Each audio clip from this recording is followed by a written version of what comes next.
Exam या entrance test का जो फ़ोबिया है, बहुत बड़ा फ़ोबिया है। जैसे कि मैं बात कर रहा हूँ नीट की, जो कि नीट हमारे देश में 2026 में हुआ था मई 3 को, और अनलकीली ये कैंसल हो गया।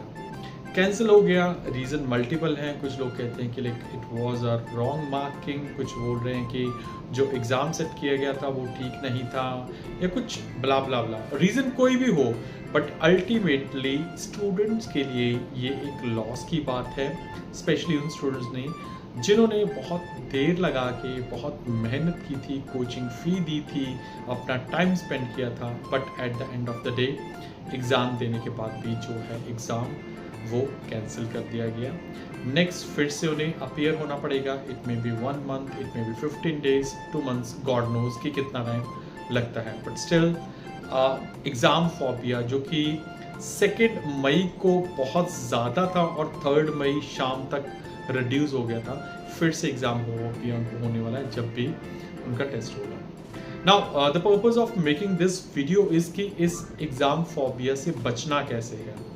देखो, एक बड़ी सिंपल सी बात है कि अगर आप साइंस स्टूडेंट हो, नीट में अपीयर होने जा रहे हो, तो definitely that is one of the common gateway कि आप अपना करियर चूज़ करोगे, चाहे BDS हो, MBBS हो, BAMS हो, कुछ भी हो।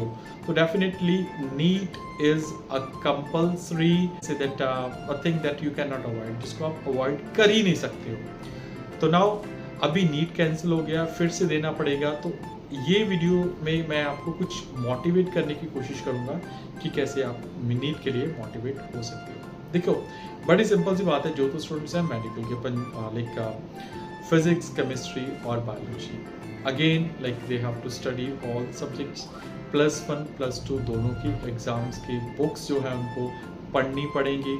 और कुछ ऐसे भी हैं जो कि उससे पहले वाले बुक्स भी पढ़ते हैं, जैसे कि 10th में साइंस कैसी थी, मैथमेटिक्स कैसा था, या फिर बायोलॉजी कैसी थी। तो एक तो ये चीज़।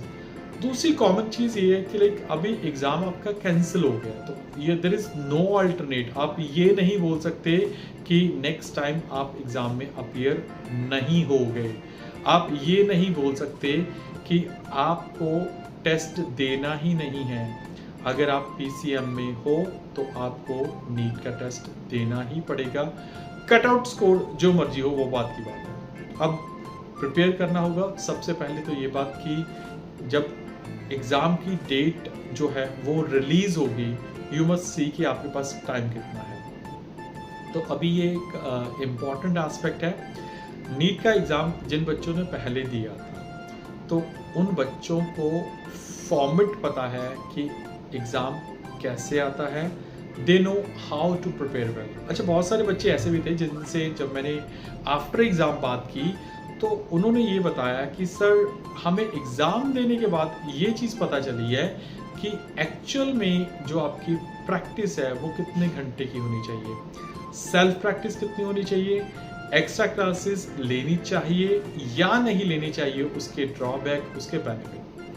तो एट द एंड मैंने कंक्लूजन ये निकाला है, अगर आप एक बार एग्ज़ाम में अपीयर हो चुके हो, you know the format, you know the template, you know the working style, जितने क्वेश्चंस आते हैं, तो इस बार आप कोशिश करो कि आप प्रैक्टिस करो without any coaching. Without any coaching means कि आप सेल्फ प्रैक्टिस करो, क्योंकि आपके पास बुक्स होंगी, आपके पास मटेरियल है।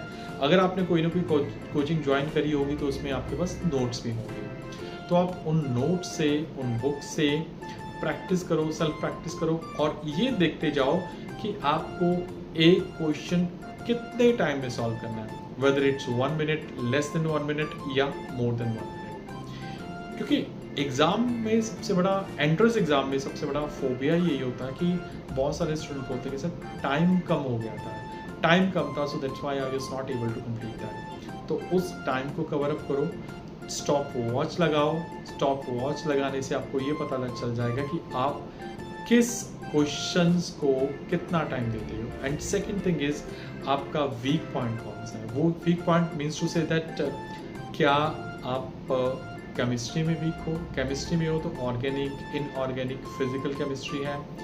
अगर आप फिजिक्स में हो या फिर दूसरे सब्जेक्ट्स में हो तो आपको ये चीज़ पता चलेगी। बट ये सारा के सारा सेल्फ प्रैक्टिस से होगा तो मच बेटर है, बिकॉज कोचिंग आपने बहुत ले ली है, टिप्स आपने बहुत स्टडी कर लिए, चाहे वो यूट्यूब से हो चाहे ऑफलाइन कोचिंग हो। So that's my advice, my opinion. Again I said कि इट्स माय ओपिनियन, तो आप पे डिपेंड करता है कि आप कोचिंग लो या दैट्स अप टू यू।